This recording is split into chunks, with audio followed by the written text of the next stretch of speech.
Hello दोस्तों, आपका स्वागत है स्टडी विद कुमार सर के न्यूज़ सेशन में। और आज हम बात करने वाले हैं घड़ी पार्ट 2 से रिलेटेड महत्वपूर्ण क्वेश्चन आंसर के बारे में बात करेंगे। पहले हम घड़ी पार्ट 1 में पढ़ा था कि घड़ी के दोनों सुइयों के मध्य कोण किस प्रकार निकालना था, वो सीखा था। एक दर्पण में माना कि यहाँ पर 12 बजे हैं, तो घड़ी के दर्पण में हम देखते हैं तो वो कितने बजेंगे, उस प्रकार का घड़ी 1 पार्ट में हम सारा क्लियर करा था।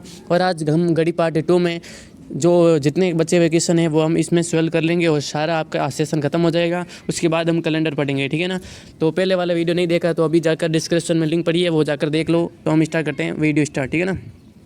आज के 3 प्रकार के क्वेश्चन पढ़ेंगे। पहला क्वेश्चन है कि 8 से 9 बजे के बीच घड़ी के दोनों सुइयां कितने बजे, यहाँ पर नहीं, पहले हम ये पढ़ते हैं, नहीं सॉरी आपको, हम यहाँ पहले प्रकार ये क्वेश्चन पढ़ते हैं कि 5 से 6 बजे के बीच घड़ी की दोनों सुइयाँ कितने बजे एक ही सीध में होंगी। कुल मिला क्वेश्चन ये पूछा है कि आपकी 2 सुइयाँ हैं, जैसे मान लो कि यहाँ पर बचते हैं 12, तो यहाँ बचते हैं 1, कि घड़ी की यहाँ पर माना कि ये घंटे वाली सुई है और ये हमारी मिनट वाली सुई है, ठीक है ना। तो कुल मिला के जो दोनों सुइयाँ, नहीं घंटे वाली व मिनट वाली, किस टाइम आपकी एक ही सीध में होगी, कुल मिला के उसके ऊपर होगी। जिस प्रकार घंटे वाली इधर है तो मिनट वाली बरोबर उसके ऊपर ही होनी चाहिए। इस प्रकार क्वेश्चन पढ़ेंगे तो वो कौन से टाइम है, वो टाइम हमें निकालना पड़ेगा, ठीक है ना। हमें ये क्या निकालना पड़ेगा, टाइम निकालना पड़ेगा, ठीक है ना। और अगला क्वेश्चन हम पढ़ेंगे कि वो 8 से 9 बजे के बीच घड़ी के दोनों सुइयाँ कितने बजे विपरीत हो गए। हम अगला क्वेश्चन इस प्रकार का पढ़ेंगे कि एक जब माने घंटे की सुई इधर की है, कहाँ किधर है, इधर है, और मिनट की सुई किधर होनी चाहिए, इधर होनी चाहिए। कुल मिला के विपरीत दिशा में किस टाइम आपकी घड़ी विपरीत दिशा में होगी, ये किस प्रकार का क्वेश्चन पढ़ेंगे। और एक लास्ट क्वेश्चन इस प्रकार का पढ़ेंगे हम कि 7 से 8 बजे के बीच कितने बजे सुइयाँ लंबवत होगी। तो कुल मिला के 90 डिग्री का कोण किस टाइम बनेगा, दो टाइम के मध्य, ठीक है। जिस प्रकार 4 से 5 बजे के मध्य किस टाइम 90 डिग्री का कोण बनेगा, उस प्रकार के 3 प्रकार के क्वेश्चन इसमें सॉल्व करेंगे। तो हम पहला क्वेश्चन स्टार्ट करते हैं। यहाँ पर पहले हम एक घड़ी का चित्र बना देते हैं यहाँ पर, ठीक है ना। चित्र बना दिया और यहाँ पर हम टाइमिंग लिख देते हैं। जिस प्रकार के यहाँ 12 बजते हैं, यहाँ पर 3 बजते हैं, यहाँ पर 6 बजते हैं, यहाँ पर कितने बजते हैं, 9 बजते हैं, ठीक है। टाइमिंग लगा दिया। और यहाँ पर हमें जो भी क्वेश्चन में पूछा गया है 5 और 6 लिखा, इसीलिए हम 5 लगा देते हैं यहाँ पर। और 5 व 6 बजे के मध्य घड़ी की कितनी बजे एक ही सीध में होगी। कुल मिला के पूछे हैं कि इन दोनों के मध्य घड़ी की किस टाइम सुइयाँ दोनों क्या होगी, एक ही सीध में होगी। तो इसका लिए कोई सीध में जब भी क्वेश्चन पूछ लेता है तो हमें एक ही सूत्र हमें ध्यान में रखना होता है। वो सूत्र आप क्या याद रख लो, यहाँ पर सूत्र याद रखो कि बजे कितने बजे हैं, अभी 5 बजे, 5 बजकर है, इसलिए 5 बजे, जो भी बजे लिख देना। बजे आगे लिखना है 60/11 इंटू समय। और समय कितना हुआ है, पहले वाला समय लिखना है जो पहले 5 से 6 बजे। अगर 6 से 7 बजे होता है तो समय क्या हो जाता है 6, 5 से 6 बजे, इसीलिए समय क्या हो जाएगा 5, ठीक है ना। यहाँ पर भी आप क्वेश्चन ये याद में रख सकते हो। ये आपको जब सीध में जब क्वेश्चन पूछ लेते हैं तो ये आप क्या, इसका स्क्रीनशॉट ले लो, ये सूत्र आपका बहुत बड़ा काम आएगा। इसमें 3 सूत्र हो गए, आप सारे घड़ी वाले क्वेश्चन आप एक ही झटके में कर सकते हो, ठीक है ना। अब इस सूत्र का क्या करते हैं, हम प्रयोग करते हैं।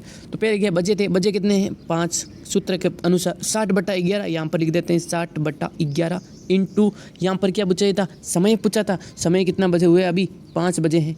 तो इसको अगर हम सोल्व करेंगे इसमें से एक उत्तर आ जाएगा। तो यहाँ पर 5 बजकर, अगली में सारे ऑप्शन में ए में लिखो है 5 बजकर, यहाँ पर भी लिखो है 5 बजकर 30, 2/11, यहाँ पर भी लिखो है 5 बजकर 27 से सही 5/11, इसमें से डी में लिखो, इसमें से कोई नहीं। कुल मिला के 5 तो बजेंगे। अब अगर हमें ओनली फॉर किसको सोल्व करना है, 60/11 इंटू 5 को सोल्व करते हैं, ठीक है ना। 60/11 इंटू 5 को अगर हम 60 से गुणा करेंगे तो देख लीजिए 6 पंजारी 30 होते हैं, इसीलिए 300 होते हैं अपॉन 11। अब क्या करेंगे, 300/11 का क्या, 300 में 11 का क्या लगा देंगे, भाग लगा देंगे, मिश्रित रूप में लगा देंगे। तो हमारे यहाँ पर ऑप्शन मिश्रित भिन्न में आ जाएगा, ठीक है ना। तो हम किसका लगाते हैं, भाग 11 का लगाते हैं। तो 11 दूना 22 होते हैं, यहाँ के 11 दूना 22, पीछे बचते हैं 8, यहाँ पर उतारा 0, 11 7 77, पीछे बच्चे 3, ठीक है ना। तो इसको मिश्रित बूंद में लिखेंगे तो 3 ऊपर चले जाएंगे, 37 साइड में आ जाएंगे और 11 नीचे आ जाएंगे। ये लो 11। कुल मिला के यहाँ पर भिन्न का रूप हमें ये बच गए 27 सही 3/11 कहाँ पर है, यहाँ पर है 5 सही 11/3। कुल मिला के इसका ऑप्शन नंबर राइट होगा ए। अगर आपको इसी प्रकार की रीजनिंग क्या करेंगे, हम सारे टॉपिक क्लियर करेंगे, आप एक इजीली से समझिए।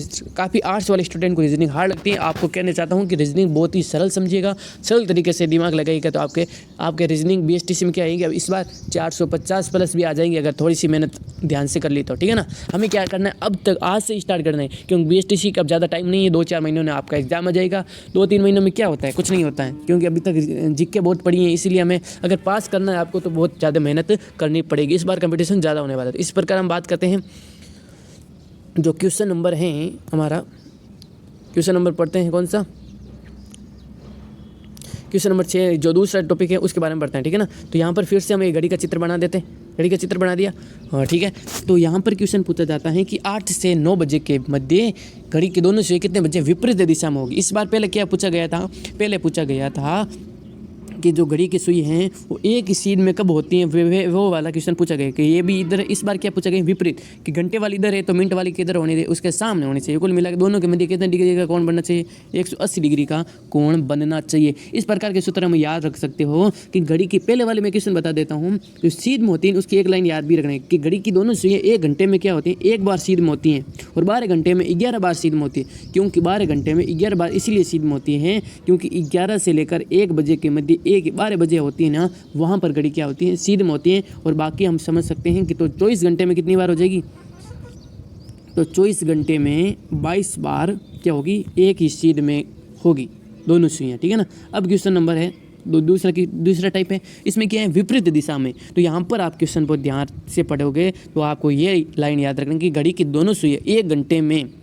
1 बार क्या होती हैं, विपरीत दिशा में होती हैं। जिस प्रकार हम घड़ी का चित्र बना देते हैं, यहाँ पर कहा गया कि 1 घंटे में एक एड़ा टाइम आता है हर बार, वो दोनों सुइयां क्या आ जाती हैं, विपरीत दिशा में हो जाती हैं। एक इधर होगी तो एक इधर होगी, दोनों के मध्य 180 डिग्री का क्या बनेगा, कोण बनेगा। तो ये लाइन आप याद रख सकते हो कि घड़ी की दोनों सुइयां 1 घंटे में 1 बार तथा 12 घंटे में क्या कितने बार, 12 नए होकर 11 बार विपरीत दिशा में होती है।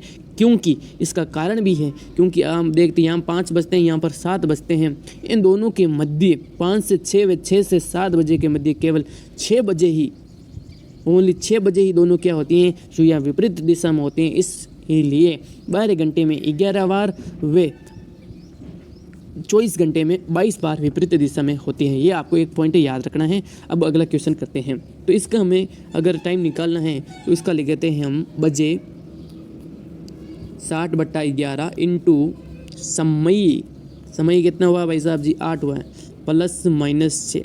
अब कोई बच्चे होते हैं कि प्लस माइनस का क्या रगड़ा है, हम सूत्र तो याद रख लेते हैं परंतु ये प्लस माइनस का क्या रगड़ा होता है उसको हम समझने की कोशिश करते हैं। प्लस माइनस इसीलिए लिखा गया है क्योंकि प्लस जब लिखा जाता है जब समय 6 से कम हो। कुल मिला जब 5 से 6 बजे के मध्य पूछ लेते हैं तो हम प्लस लिखेंगे, और माइनस कब लिखेंगे, जब 6 या 6 से अधिक समय हो। तो अब 8 6 से अधिक समय है ना, इसीलिए हम क्या लिखेंगे, प्लस ने क्या लिखेंगे, माइनस का प्रयोग लेंगे। कुल मिला के जब ज़्यादा टाइम होगा तो हम माइनस का टाइम लगेंगे, और 6 से कम टाइम होगा तो हम किसका प्रयोग करेंगे, प्लस का प्रयोग करेंगे। तो ये सूत्र आप स्क्रीनशॉट कर सकते हो, ये सूत्र आपके बहुत काम आने वाला है।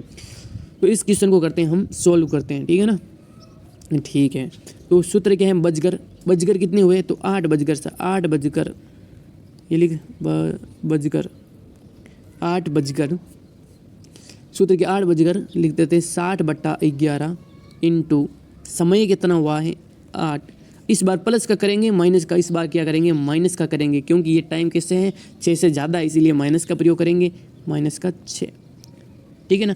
तो यहाँ पर आप देखते हैं तो 8 में से 6 गए, कितने बचे, 2 बचे, और 2 को हम 60 से गुणा किया है तो 120 हो जाएंगे। और 120 का हम अगर 11 में भाग लगा कर देख लेते हैं, 120 में किसका भाग लगा कर देख लेते हैं, 11 का भाग लगाकर हम क्या करते हैं, देख लेते हैं। तो 11 कम 11, पीछे बचा 1, ठीक है ना, पीछे बचा 1, यहाँ पर 0 उतरा तो लगभग यहाँ पर हम क्या उतार सकते हैं, 0 उतारेंगे तो यहाँ पर आपका क्या आ जाएगा, 10 इधर ऊपर चले जाएंगे, ये 10 इधर का जाएंगे, और बच्चे नीचे बचेंगे 11। तो कुल मिला के 10 सही 11, 10/11 कहाँ पर हैं, 8 बजकर यहाँ पर ऑप्शन में लगा है सी, तो इसका ऑप्शन राइट होगा सी, ठीक है ना। तो अगला टाइप का क्वेश्चन पढ़ते हैं। 7वां क्वेश्चन है कि 7 से 8 बजे के बीच कितने बजे दोनों सुइयां लंबवत होगी। अब की बार क्या क्वेश्चन पूछ लिया है कि लंबवत वाला टाइमिंग पूछ लिया है कि एक सुई इधर है, एक सुई क्या है 90 डिग्री पर है, तो इसका क्या है। तो इसका सूत्र डायरेक्ट सूत्र याद रख सकते हो। इसका सूत्र यही होता है कि बजकर, ठीक है ना, बजकर 60/11, ठीक है, इंटू पहला वाले सूत्र सेम ही है, परंतु जब 90 डिग्री का पूछ लेता है, जब समकोण का पूछ लेता है तो +-6 ने कर 3 कर देना है, ठीक है ना। ये सूत्र इसमें काम आ जाएगा, इसका स्क्रीनशॉट ले लीजिए जल्दी से, हम करते हैं इसको सॉल्व है। तो पहला क्या था, बजकर इसमें कितने बजे हुए हैं, 7 बजकर है, ठीक है ना। तो यहाँ पर लिख देते हैं 7 बजे या 7 बजकर, आगे लिखते हैं 60/11 इंटू समय कितना है 7, प्लस या माइनस, इसमें क्या होगा, प्लस व माइनस दोनों चिन्हों का क्या होगा, प्रयोग होगा। हम ऑप्शन में एक प्लस रख कर देखते हैं, उत्तर आता है तो प्लस वाला ऑप्शन में आता है तो राइट कर देना, अगर उत्तर प्लस वाले में नहीं आता है तो हमें माइनस का प्रयोग करना होगा, क्योंकि 1 घंटे में लगभग 2 बार 90 डिग्री का कोण बनते हैं। इसीलिए यहाँ प्लस करके क्या कर देते हैं, 3 लिख देते हैं। तो 7 3 कितने होते हैं, 10, और 10 को अगर हम 60 से गुणा करेंगे तो 600/11। अब हम क्या करेंगे, 600 में से 600 को 11 से लगाएंगे भाग, 6 पंजा 11 5 55 बच्चे 5 50 11 चौक 44 बच्चे 6, तो कुल मिला के यहाँ पर तो आ रहे हैं आपके 54 आ रहे हैं ना। तो यहाँ पर 54 11 6, ये ऑप्शन में क्या 54 सही 6/11, तो 54 सही 6/11 कहीं पर भी नहीं, इसीलिए हम किसका प्रयोग करेंगे, माइनस का प्रयोग करेंगे। तो बजकर कितने, बजकर 7 बजकर 60/11 इंटू समय कितना हुआ है 7, हम कल क्या करेंगे, माइनस का 3 करेंगे। 7 में से 3 गए, कितने बचे, 4 बचे, और 4 को हम 6 से गुणा किया तो 6 चौका 24 कितना है, 6 चौका 24/11। तो हम बात करेंगे 240 में 11 का भाग लगाकर देख लेते हैं, क्या लगा, 11 का भाग लगाकर देख लेते हैं, लगाते हैं, ठीक है लगा देते हैं। ये लो 11 दूना 22, पीछे बच्चे 2, यहाँ पर उतरा 0, 11 कम 11, पीछे बचे 9, कुल मिला के 21 इधर को आ गया, 11 नीचे आ गया, 9 इधर आ गया, बिन में बदलने आता है आपको।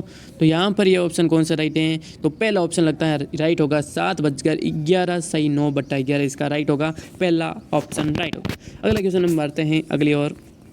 तो कुल मिला के हमने तीनों टाइप पढ़ लिए हैं। तो 90 डिग्री का कोण भी पढ़ लिया, दोनों के मध्य किस टाइम होगा, हम 180 वाला पढ़ लिया, और हमने कौन सा पढ़ लिया, 0 डिग्री वाला भी पढ़ लिया। वीडियो पसंद आई तो लाइक से सब्सक्राइब जरूर करना, धन्यवाद।